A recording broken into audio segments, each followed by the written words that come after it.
नमस्कार, आप देख रहे हैं न्यूज 18। मैं हूं आपके साथ मेनका चौधरी और इस बुलेटिन में बात होगी उत्तराखंड की। और सबसे पहले बड़ी खबर देहरादून से। केंद्रीय गृह मंत्री अमित शाह देहरादून के दौरे पर पहुंचे। जौलीग्रांट एयरपोर्ट पर सीएम धामी ने उनका स्वागत किया। इस दौरान साथ में कैबिनेट मंत्री सुबोध उनियाल, गणेश जोशी, प्रेमचंद अग्रवाल मौजूद थे। गृह मंत्री अमित शाह शुक्रवार को आईटीबीपी के स्थापना दिवस परेड में मुख्य अतिथि के तौर पर शामिल होंगे। रात को आईटीबीपी के ही गेस्ट हाउस में उनके रुकने का कार्यक्रम है। तस्वीरें दिखा रहे हो उस वक्त की जब देहरादून पहुंचे गृह मंत्री अमित शाह। सीएम पुष्कर सिंह धामी ने फूलों का गुलदस्ता देकर गृह मंत्री का स्वागत किया। इस मौके पर आप देख सकते हैं कैबिनेट मंत्री सुबोध उनियाल भी मौजूद थे। गणेश जोशी ने भी स्वागत किया केंद्रीय गृह मंत्री का। इन तस्वीरों में आप गृह मंत्री के स्वागत की तस्वीरें। रमेश पोखरियाल निशंक को भी आप देख रहे हैं। सांसद पूर्व मुख्यमंत्री त्रिवेंद्र सिंह रावत भी मौजूद रहे गृह मंत्री के स्वागत के वक्त।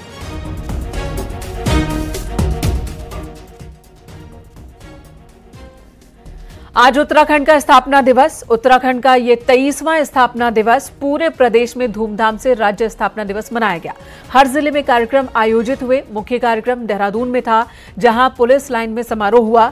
मुख्य अतिथि के तौर पर राष्ट्रपति द्रौपदी मुर्मू ने शिरकत की और रैतिक परेड की सलामी ली। इस दौरान राज्यपाल गुरमीत सिंह और सीएम पुष्कर सिंह धामी भी थे मौजूद। राष्ट्रपति ने उत्तराखंड की खूब तारीफ की और कहा कि प्रदेश बहुत आगे बढ़ रहा है।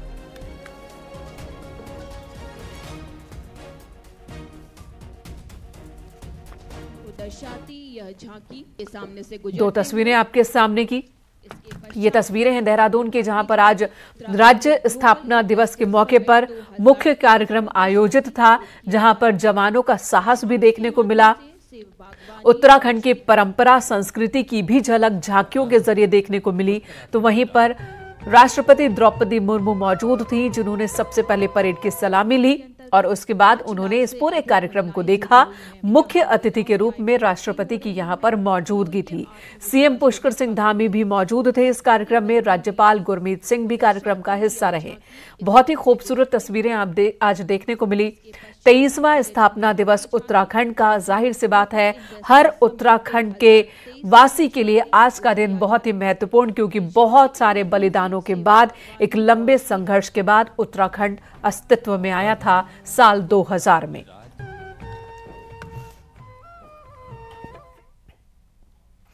आज उत्तराखंड का स्थापना दिवस है। परेड ग्राउंड में कार्यक्रम में राष्ट्रपति द्रौपदी मुर्मू, सीएम धामी, राज्यपाल गुरमीत सिंह मौजूद थे।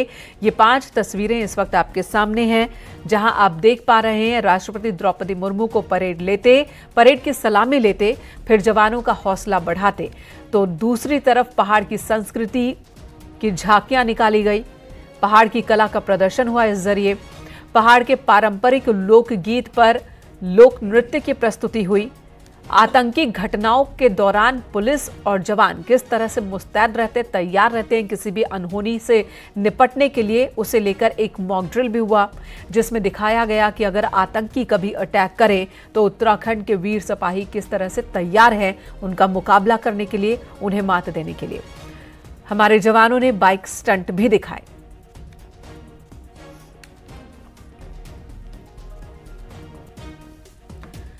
राज्य स्थापना दिवस पर पुलिस लाइन में आयोजित मुख्य समारोह में सीएम धामी ने महिलाओं के लिए बड़े ऐलान किए। सीएम ने कहा कि राज्य निर्माण में मातृशक्ति का बड़ा योगदान रहा। मातृशक्ति के सशक्तिकरण के लिए सरकार जल्द ही महिला नीति लागू करेगी। देवभूमि के भविष्य को सुरक्षित रखने के लिए बाल श्रम उन्मूलन के लिए सभी विभागों के कोऑर्डिनेशन से एक कार्य योजना बनाई जाएगी। ड्रग्स फ्री उत्तराखंड के सपनों को साकार करने के लिए नशा मुक्त ग्राम और नशा मुक्त शहर योजना लागू कर ऐसे क्षेत्रों पर खास ध्यान दिया जाएगा। 23 वर्षों में पहली बार भर्तियों में घोटाले करने वालों पर कड़ी कानूनी कार्रवाई के लिए हमने प्रदेश के अंदर सख्त नकल विरोधी कानून लागू किया है। 23 वर्षों में पहली बार धर्मांतरण को रोकने के लिए कानून लागू किया गया है और इन 23 वर्षों में ही हमने लैंड जिहाद और लव जिहाद के खिलाफ भी सख्त कार्रवाई की है। 23 वर्षों में पहली बार उत्तराखंड में समान नागरिक संहिता का कानून लागू करने के लिए तैयारी की जा रही है। पहली बार प्रदेश की महिलाओं के लिए 30% आरक्षण की व्यवस्था लागू की गई है। पहली बार भ्रष्टाचारियों पर सख्त कार्रवाई हो रही है। इन 23 वर्ष में पहली बार राजस्व पुलिस की जगह रेगुलर पुलिस की तैनाती की जा रही है। पहली बार आपदा प्रबंधन पर विश्व स्तरीय कार्यक्रम उत्तराखंड में होने जा रहा है और 23 वर्षों में पहली बार उत्तराखंड डेस्टिनेशन के रूप में निवेश का हब बन जा रहा है। हमने जो प्रयास किया है, हमने जो मेहनत की है, वो आप सबके समक्ष है और हमारा संकल्प है कि हम रुकने वाले नहीं हैं, हम थकने वाले नहीं हैं, लगातार इस प्रकार के प्रयत्न करते रहेंगे।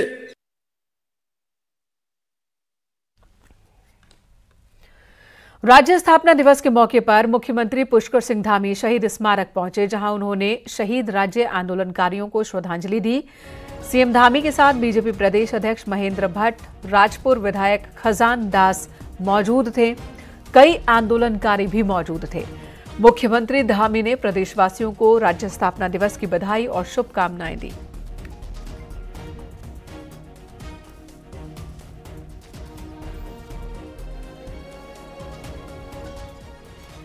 वहीं ग्रीष्मकालीन राजधानी गैंडसैंड में भी स्थापना दिवस पर कार्यक्रम आयोजित किया गया। सीएम पुष्कर सिंह धामी यहां कार्यक्रम में शामिल हुए। मंत्री धन सिंह रावत के साथ बीजेपी की कई विधायक भी कार्यक्रम का हिस्सा बने। सीएम को पुलिस के जवानों ने गार्ड ऑफ ऑनर दिया।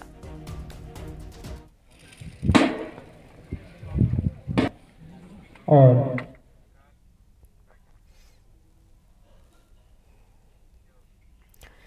एक तो चोरी, ऊपर से सीना जोरी। यही हाल उत्तराखंड के उद्यान विभाग का है, जिस विभाग में घोटाले की सीबीआई जांच होनी है और कई अधिकारियों की भूमिका सवालों में है। उसी विभाग के अधिकारी अब सीबीआई जांच के खिलाफ सुप्रीम कोर्ट जाने वाले हैं। कांग्रेस का कहना है कि अगर घोटाला नहीं हुआ तो फिर इतनी घबराहट क्यों है।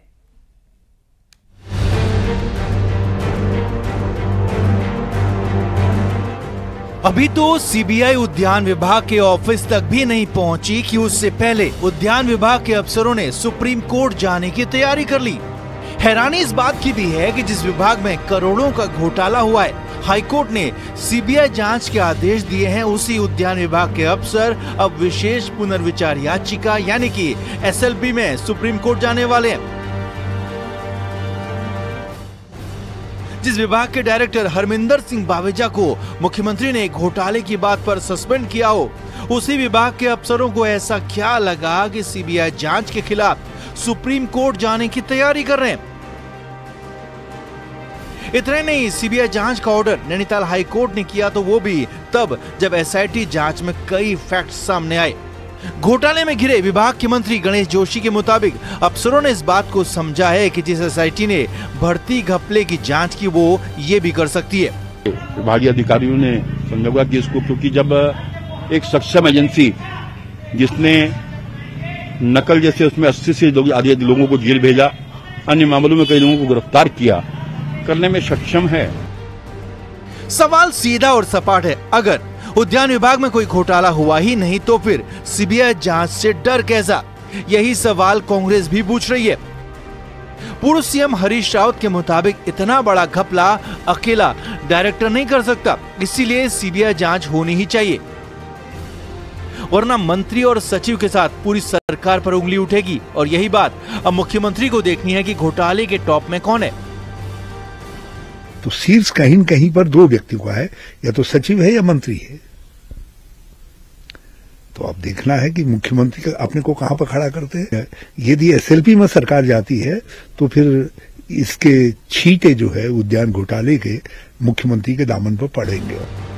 सीबीआई जांच का आदेश देने से पहले हाईकोर्ट ने एसआईटी से कई सबूत और रिपोर्ट मांगे थे, जिनको देखने के बाद सीबीआई जांच का आदेश दिया गया। तो इसीलिए सवाल उद्यान विभाग पर खड़े हो रहे हैं कि क्यों विभाग के अफसर एसआईटी जांच चाहते हैं, सीबीआई जांच नहीं। देहरादून से न्यूज़ 18 के लिए दीपांकर भट्ट की रिपोर्ट।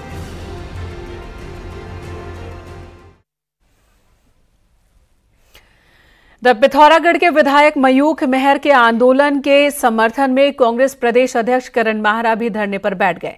इस मौके पर उन्होंने विधायक मयूख मेहर की मांगों को 100% जायज बताया। उन्होंने कहा कि अगर सरकार पिथौरागढ़ से हवाई सेवा की शुरुआत करती है तो इसका फायदा कुमाऊं के चारों पहाड़ी जिलों को होगा। कांग्रेस प्रदेश अध्यक्ष ने सरकार पर जायज मांगों की अनदेखी के आरोप लगाए। महारा ने साफ किया कि बीजेपी सरकार अगर जल्द ही हवाई सेवा और बेस हॉस्पिटल की शुरुआत नहीं करती है तो आंदोलन दीपावली के बाद और भी उग्र होगा।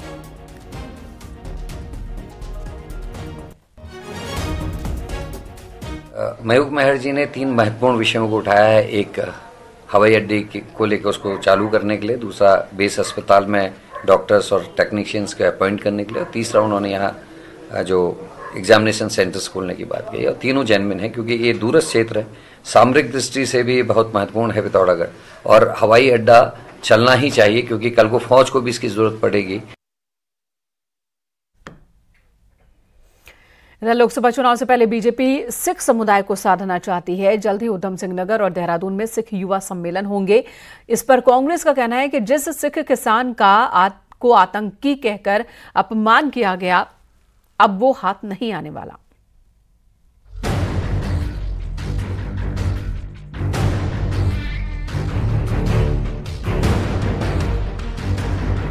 हरिद्वार और उधम सिंह नगर में कमजोर परफॉर्मेंस वाली बीजेपी सब समीकरण साधना चाहती है। इसी को देखते हुए तराई के सिख किसानों को साधने का प्लान है। बीजेपी जल्द ही अल्पसंख्यक सिख समुदाय के लिए युवा सिख सम्मेलन करने वाली है। एक सम्मेलन उधम सिंह नगर में होगा तो दूसरा देहरादून में। बीजेपी प्रदेश अध्यक्ष महेंद्र भट्ट का कहना है कि पार्टी का प्लान सबको साथ लेकर चलने का है। युवा को केंद्रित करके अपनी रणनीति बनाई है। उसी के तहत जहां हम अनुसूचित जाति के जो जनप्रतिनिधि हैं उनका सम्मेलन हम करने वाले हैं, जनजाति का सम्मेलन करने वाले हैं। वही बड़ी संख्या में उत्तराखंड के तराई क्षेत्र में हमारे सिख बंधु हैं, तो सिख युवा सम्मेलन इस दृष्टि से हमने 18 से 35 साल के सिखों के युवाओं का कार्यक्रम निश्चित कर रहे हैं। उत्तराखंड के मैदानी जिलों में मुस्लिम और सिख वोटर निर्णायक भूमिका में रहते हैं, जिसमें सिख आबादी करीब 2.5 लाख है। इसीलिए चाहे किसान आंदोलन के दौरान उधम सिंह नगर के सिख नाराज हों या डोईवाला में नई टाउनशिप का विरोध करने वाले सिख, बीजेपी सम्मेलन के बहाने नाराजगी दूर करना चाहती है। तो कांग्रेस का कहना है कि जिन्हें आतंकी कहा गया वो किसान अब हाथ नहीं आने वाले। किसान आंदोलन में आप सब ने दिखाया था जिसमें बीजेपी के नेताओं ने इनको आतंकवादियों की संख्या दी थी। तो आज सिख आंदोलन करके ये केवल और केवल वोट साधने की एक कोशिश है और उससे ज्यादा कुछ नहीं। सिखों के हित के लिए अगर कुछ करना है तो किसानों की मदद करनी चाहिए, क्योंकि सिख कम्युनिटी सबसे ज्यादा बड़े किसानों के रूप में और हमारे अन्नदाता के रूप में। बीजेपी के लिए इस लोकसभा चुनाव में सबसे बड़ी टेंशन 4 मैदानी जिले हैं, जहां 2 लोकसभा सीटों में कांग्रेस के सबसे ज्यादा विधायक हैं और वहीं से किसान आंदोलन के दौरान नाराज सिख समुदाय को साधने के लिए बीजेपी सम्मेलन की तैयारी में है। शैलेंद्र और विजयवर्धन के साथ दीपांकर भट्ट, न्यूज़ 18।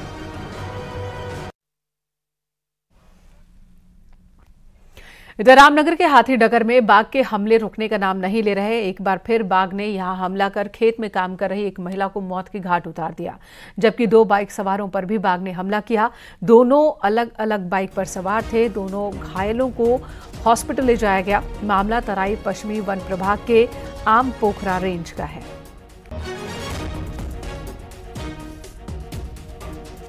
बाघ ने जो है एक महिला पर अटैक कर दिया और महिला की मौके पर ही मौत होगी। और उसके बाद जो है जब बाघ इधर को रोड की तरफ आया तो 2 बच्चे बाइक में जा रहे थे और उस बाघ ने जो है बाइक पे बच्चों पे भी अटैक करा और वो भी स्थानीय लोग हैं और अभी हॉस्पिटल में एडमिट हैं। और हम लोग शासन प्रशासन यहाँ पर है और हम वन विभाग की टीम भी यहाँ पर है, लेकिन हम लोग सब जितने भी स्थानीय लोग यहाँ पर हैं, जितने जनप्रतिनिधि हैं, और सब लोगों की इच्छा यह है, मांग यह है कि इसको तुरंत इस बाघ को पकड़ा जाए, क्योंकि ये आदमखोर बन चुका है।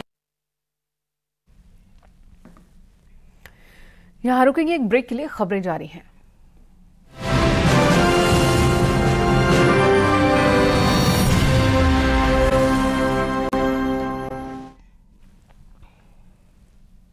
ब्रेक के बाद बद्रीनाथ से बड़ी खबर। यहां प्राधिकरण की टीम ने 9 होटल सील कर दिए हैं। यहां कुछ बन चुके होटल, कुछ निर्माणाधीन होटल पर कार्रवाई हुई, जिसके बाद हड़कंप मच गया। अतिक्रमण किया गया था और बिना नक्शा पास कराए ही ये होटल्स बन रहे थे और इसी वजह से एक्शन लिया गया।